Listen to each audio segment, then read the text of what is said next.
nouvelle petite vidéo parce qu'en fait on est sur, je sais pas vraiment comment on peut qualifier cette bécane là, parce qu'en fait Ducati s'est dit on va mettre un gros moteur dans un supermoto avec beaucoup de couple. Putain, ça tracte, ça ma mère. Waouh. Donc merci à toi de m'avoir donné ta petite Ducati, ton petit hypermotard 1100 Evo. Donc j'avais demandé sur Facebook si vous voulez que je la teste en full ou alors en A2. Le full l'a remporté haut la main et je crois que j'aurais été bien déçu d'être bridé sur cette meule là quand même. Putain, ça tracte. Un couple de grands tarés.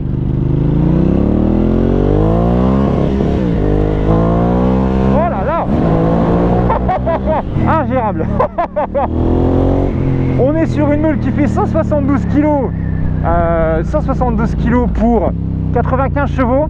Alors beaucoup diront ouais mais attends, c'est un 1100, c'est censé faire normalement je sais pas 200 chevaux bordel. Bah non les gars, faut savoir que la moto comme c'est super léger et que c'est des moteurs qui permettent d'avoir des couples quasiment autant voire plus qu'une voiture sur certains moteurs, c'est pas forcément les chevaux qui font que la moto est puissante.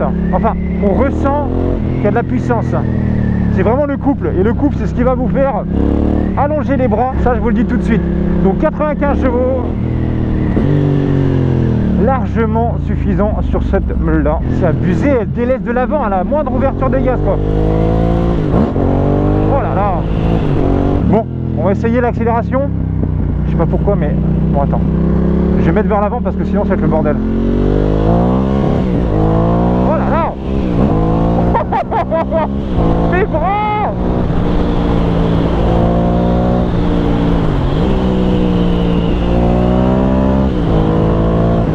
Ah ouais, ça tracte fort.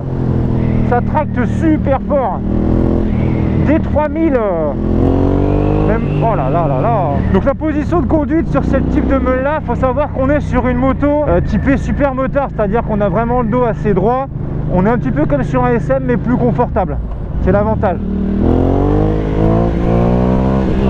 Oh ah, ça tracte. Putain la vache. Ah et le freinage. Oh, ça part en glisse derrière. Par contre, la ligne Terminioni des chicanés m'amène. Elle est dingo cette meule. Regarde. C'est abusé. Abusé. Merde. Et bon, c'est une blague, hein. Les Portugais ne m'en voulaient pas. Mais les travaux en dessous, s'il vous plaît, là. Trouvez le point mort. Trouvez le point mort. C'est pas possible. Hein. Ça y est, j'ai le point mort. Et voici donc la petite Ducati Hypermotard 1100 Evo. Que vous dire, c'est des motos qui me donnent de plus en plus envie d'avoir une bécane à côté autre que le street. Un petit SM dans ce genre là, mais là je crois que c'est un petit peu trop. C'est-à-dire qu'en fait, déjà en termes de design, de look, etc., je crois que vous avez pu la voir dans certains films, elle est vraiment superbe. Je trouve que le design de celle-ci est juste magnifique. On est sur la version Evo, donc comparé à la 1100 classique et la 1100 Evo, il y a quelques petites différences. Déjà premièrement, c'est que vous avez une suspension all-in à l'arrière sur celle-ci. Ensuite, vous aurez suspension avant réglable. Par contre, sur ce modèle-là, vous avez donc une sorte de pack carbone, c'est-à-dire que vous allez avoir protège-main ici carbone. Oh, avec clignotant intégré dedans, j'avais pas vu. Rétroviseur carbone, la ligne Terminioni ici, ça en carbone, ça en carbone. Le petit aileron, c'est quand vous dépassez les 400 km/h, ça permet de stabiliser l'arrière. Lol. On est vraiment sur une petite meule qui a vraiment de la gueule, qui a de la tronche, putain. Par contre, j'ai regardé quelque chose, c'est que l'embrayage ici, mon gars, il est tellement dur, mon gars, mais laisse tomber. Tu roules 1 heure, t'as fait ton Thibaut InShape du bras gauche. Embrayage à sec, comme vous avez pu l'entendre tout à l'heure. Faire très attention pour l'embrayage à sec. Vous avez des choses qui rentrent dedans, des cailloux, j'en sais rien. Il faut faire vraiment gaffe pour ça. Autre chose, j'ai fait le plein tout à l'heure de la petite meule. L'inconvénient, je trouve par contre de cette moto là, c'est qu'en fait quand vous allez ouvrir le bouchon, vous avez le bouchon dans la main. Donc il faut le poser en équilibre, etc. Je trouve pas ça très pratique. Ils auraient pu mettre un sorte de petit loquet qui s'ouvre ou voilà. Ça c'est peut-être le seul point négatif. Et l'embrayage un petit peu dur. Sinon, la selle est pour le moment plutôt confortable, mais je trouve que c'est une moto qui est ultra réactive. Donc faut vraiment faire gaffe. Sinon par rapport à l'avant, faut savoir qu'on est sur une face avant qui reflète relativement bien la catégorie Ducat. Après on est sur une ligne complète Terminioni. Donc niveau barouf, ça le fait plutôt pas mal. On est sur un joli monobras. Là, le monobras, franchement, derrière, il est vraiment stylé. Il me fait beaucoup penser à la 1200, 1199, je crois. que j'avais testé, on aurait dit les mêmes jantes arrière je crois. Le châssis un petit peu tubulaire me fait vraiment penser à la série Monster, mais en elle-même c'est une moto qui finalement n'est pas à mettre entre toutes les mains. C'est-à-dire qu'il faut faire quand même super gaffe parce que c'est hyper réactif. Il y a peut-être même un peu trop de couple, un peu trop de... Le moteur est peut-être un peu trop surdimensionné par rapport à la meule, parce que c'est vraiment impressionnant, l'arrivée de la patate, l'arrivée du couple. Tu vois ce que je veux dire? Pour l'avant, vous allez avoir donc double disque avec étrier Brembo. On est sur la Duritavia devant, mais par contre, beaucoup m'ont dit que le freinage était relativement puissant. Je trouve finalement relativement similaire par rapport à ma Street Air. Sinon, comme je vous avais dit là tout à l'heure par rapport à l'embrayage à sec, donc faire bien attention. Là-dessus, vous avez une petite protection carbone, mais bon, quand même faire attention. Comme dirait le lapin des Cassos, ne mets pas tes doigts là-dedans, ça risque de coincer très fort. Donc par rapport au compteur, il faut savoir que ce compteur-là, je trouve relativement sympa visuellement parce qu'en fait, je sais pas si vous voyez, mais l'écran a l'air en fait relativement mat. Ça fait qualitatif, je trouve. Ça fait pas brillant. Ça déjà, c'est le petit plus que moi j'aime bien. Donc passons par rapport à ce petit compteur. Donc en fait, déjà au-dessus, vous avez donc tout en haut, vous allez avoir donc le contour qui est donc numérique, qui va donc de 0 jusqu'à 12 000. Personnellement, ça commence déjà à tracter vraiment comme un salaud à partir de comment dire, à partir de 4000. Avec le commodo de gauche, vous avez deux boutons, un bouton en haut, un bouton en bas de sélection. Sur le bouton du haut, vous pouvez choisir, vous voyez en bas à gauche, je suis en train de faire défiler. Donc là, vous allez avoir le kilométrage total de la moto qui a 29 837 km. Ensuite, le trip. Donc là 134 km. Ensuite l'heure vient ensuite de nouveau au total. Donc il n'y a pas énormément d'informations dessus. Vous n'avez pas de consommation instantanée. Vous n'avez pas possibilité d'avoir un trip numéro 2.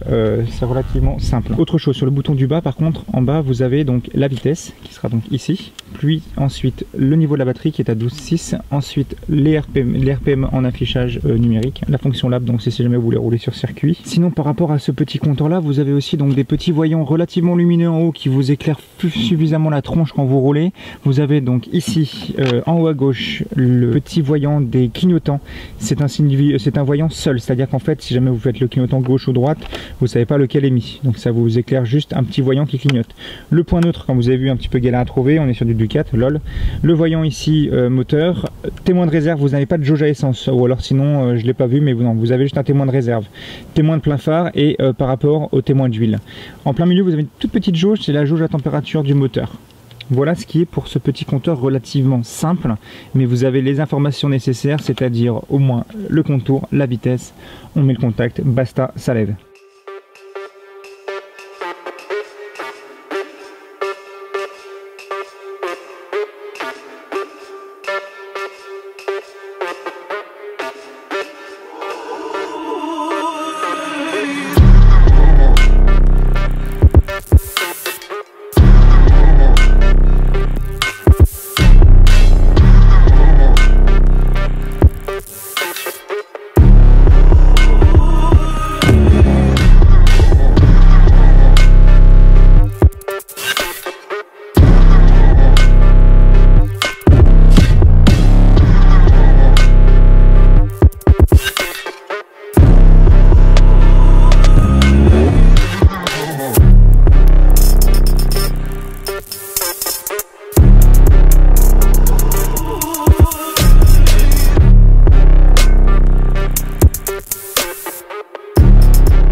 Donc voilà, petit moment épique passé, on va remonter sur la belle. Donc à l'avant on est sur l'halogène, on n'est pas sur du LED bien entendu. J'avais oublié de vous montrer quelque chose, les ingénieurs Ducat sont quand même vraiment pas cons.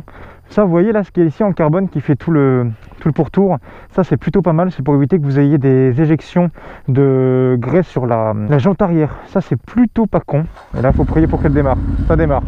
Ouh, allez on y va, est-ce que ça braque? Oh, putain, ça braque de ouf même. Sponsorisé par Fenwick, je crois que c'est l'une des motos qui braque le mieux d'ailleurs que j'ai testé. Plutôt intéressant. Vous voyez, beaucoup me parlaient du freinage relativement impressionnant.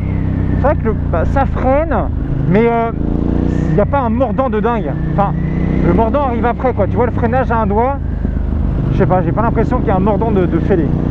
Après, par rapport à la selle, il faut savoir qu'on est sur une selle une place. C'est-à-dire qu'elle n'est pas coupée en deux. mais on est relativement bien assis dessus. Je suis assez bien mis dessus perso.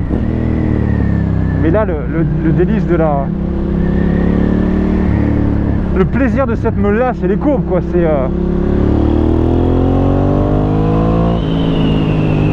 Oh là là là là. Vous entendez ça ou quoi?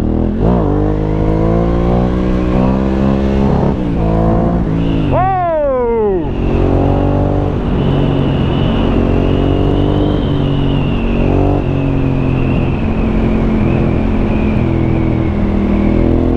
Qu'est-ce qu'on est bien là-haut en Ducat.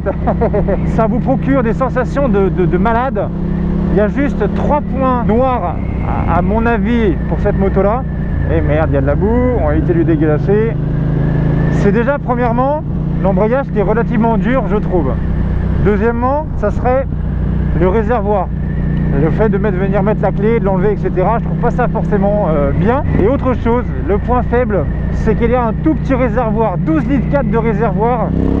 Et en full, il ne fait que 130 km. Alors, c'est ça le gros point faible. C'est que les longues balades avec ça, oubliez. Ou alors amenez de jerrycan. Ou demandez à votre femme de prendre des jerrycans en dessous, quoi.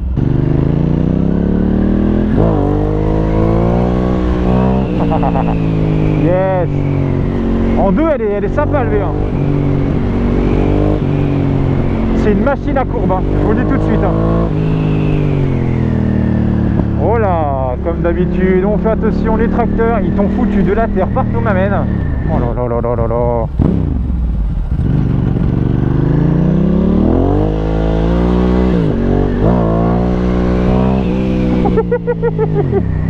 Alors faire attention parce qu'elle a l'air d'avoir un frein à moteur relativement puissant qui fait que quand vous rétrogradez, vous pouvez partir en glisse.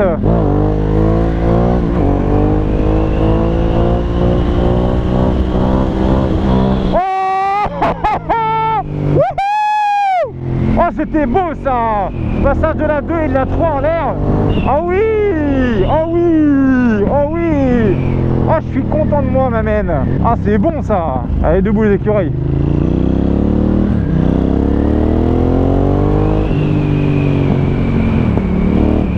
Et ça pète dans tous les sens. Bon, par contre, j'ai l'impression qu'ils ont mis les tracteurs de sortie aujourd'hui.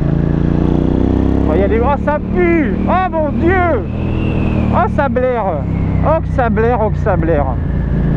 Ah ouais, les tracteurs sont sortis aujourd'hui. Hein. Oh putain! Ah bah ça y est, ils ont emmené le matos pour enterrer les poules.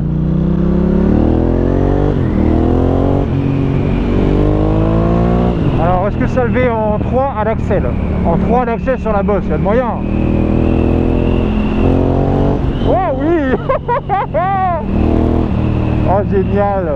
Tellement fun ces meules. Ce que j'aime beaucoup déjà, c'est que les suspensions réagissent très très bien. La moto plonge pas forcément énormément, alors qu'elle est plus... Putain, j'ai... Oh le réflexe, je mets la jambe comme en supermoto. Je trouve que déjà les suspensions réalisent très très bien. L'arrière ne décroche pas quand on accélère en courbe. On n'est pas comme en supermoto avec l'arrière qui s'écrase complètement avec votre poids. Et le fait d'avoir la force centrifuge qui vous écrase complètement l'arrière. Ce que j'aime beaucoup, c'est vraiment la précision du châssis. Une fois qu'on commence à s'habituer un petit peu à la réactivité de la moto, ça devient un jeu d'enfant.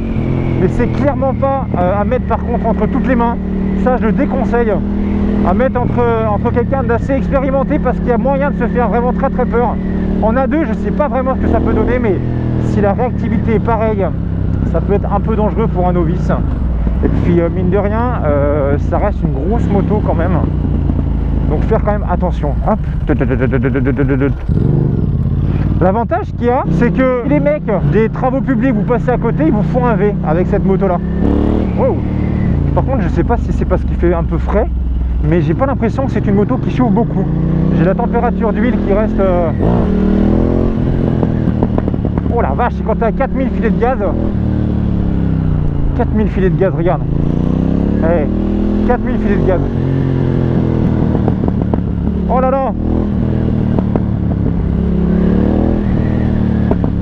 Oh, elle rebondit dans tous les sens avec le couple. J'ai pas regardé ça avec combien de couples, mais ça a l'air relativement intéressant.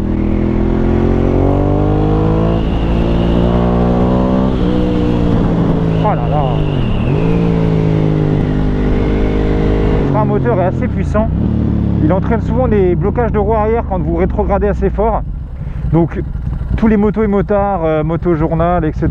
Qui arrivent en glisse avec ces types de motos là, quand tu as un peu de pilotage, je pense que tu as vraiment moyen d'arriver en glisse dans chaque virage. Wow. Tu sais, t'es en courbe comme ça, tranquillement, c'est hop. Oh fuck, j'étais pas dans le bon rapport, tant pis. Ah, ils ont coupé. On peut enfin voir les gens qui arrivent. Vous voyez, mettre des petits coups de gaz.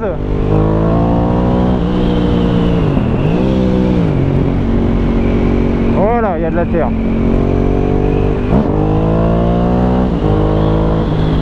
Ouais, mais je vous jure, hein, entre le fait que la moto vous tracte à mort et qu'il y a l'embrayage qui vous...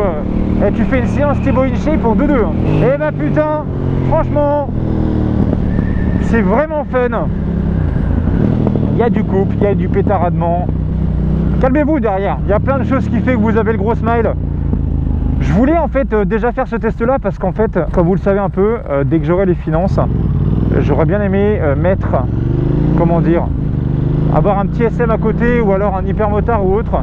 Et ce test là, c'est un petit peu personnel. Je l'ai fait parce qu'en fait c'est une moto qui me tentait vraiment, mais qui finalement, je voulais me faire un avis dessus en full pour savoir si ça pouvait être sympathique. Alors c'est super sympa, c'est quelque chose qui m'intéresserait, mais je vais vous dire pourquoi moi je la prendrais pas. Après c'est mon avis, c'est que moi j'ai déjà la Street qui est à stick déjà à côté, qui marche très bien, qui well, qui a un châssis de dingo, mais je trouve que c'est une moto qui finalement ne me permettrait pas de faire un peu des wheelings ou des choses comme ça à basse vitesse. Là où le SM, pour ma part, vous pouvez partir à 20, à 30 et faire des wheelings tout doucement, tu vois ce que je veux dire? Moi j'ai l'impression finalement celle-ci tu fais des wheelings mais t'en fais finalement comme mon Street, tu es obligé d'aller un peu vite pour pouvoir en faire. Mais ça ce n'est que mon avis, alors après c'est vous qui voyez. Mais en tout cas, un grand merci à toi de m'avoir prêté ta petite Ducat. Ça fait extrêmement plaisir. N'oubliez pas, équipez-vous, c'est super important. Là actuellement il commence à faire un peu frisqué en Bretagne, mais le soleil est toujours présent, donc ça fait plaisir. Donc moi je vous dis à très vite et ciao ciao, salut tout le monde.